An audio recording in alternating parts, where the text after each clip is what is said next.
В этот день в одну из ветеринарных клиник Подмосковья пришла молодая пара с далматинцем на руках. Собака была очень красивой, но напуганной, она не понимала, где оказалась и все время жалась к хозяину, пряча взгляд от сотрудников клиники. У собаки были сломаны 3 лапы, поэтому ходить она не могла. Наверное, во время прогулки хозяева отпустили ее с поводка, и она оказалась под колесами машины. Собаку осмотрели, делали рентген. Ветеринар сделал вывод, что лапы Анфисы можно вылечить, но потребуется операция. Лечение собаки в клинике оценили в 50 тысяч рублей. Услышав сумму, владелец собаки сразу же спросил, сколько будет стоить Анфису усыпить. Врач попытался объяснить, то усыпление возможно только при наличии соответствующих показаний, а у Анфисы их нет и убивать здоровую собаку никто не будет, для полноценной жизни достаточно пролечить ее лапы. Хотя хозяева Анфисы и не были похожи на людей бедных, тратить деньги на питомца они явно не собирались, поэтому доводы врача слушать не стали. Развернувшись, пара просто ушла из клиники, оставив собаку беспомощно лежать на полу. У врачей не оставалось выбора, кроме как сделать Анфисе последний укол, но собака смотрела на людей с такой надеждой в глазах, что они не решались действовать. В этой клинике лежало несколько наших подопечных.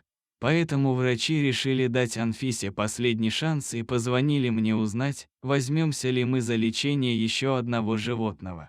«Инна, у нас собаку оставили, требуют усыплять, чтобы не тратить деньги на лечение. Мы решили вам позвонить, может, сможете животному помочь? Не хочу давить, но решать нужно быстро». Я попросила позвонить хозяевам собаки, чтобы они написали отказ, и мы могли взять животное на свое попечение. Врачи не стали медлить. Вечером я позвонила в клинику, чтобы узнать, когда можно записать собаку на операцию. Оказалось, что 2 лапы ветеринар уже собрал, нам осталось только чек оплатить. 3-ю лапу запланировали прооперировать через день, чтобы собака немного отдохнула и набралась сил. Объявить сбор на лечение мы не успели, поэтому пришлось выкручиваться и собирать по сусекам, но чего только не сделаешь, когда речь идет о вопросах жизни или смерти. Спустя неделю я получила видео от ветеринара. Врач не скрывал, что очень доволен своей работой и тем, как идет выздоровление его пациентки. Анфиса на видео не только улыбалась и виляла хвостом, но и крутилась вокруг ветеринара. Заживление идет быстро, и хотя походка у собаки еще не уверенная, она уже может встать на лапы и немного пройтись. Мы очень радуемся каждому ее новому шагу, да и сама Анфиса пребывает в хорошем настроении, ведь история, которая началась так печально, получила хороший конец.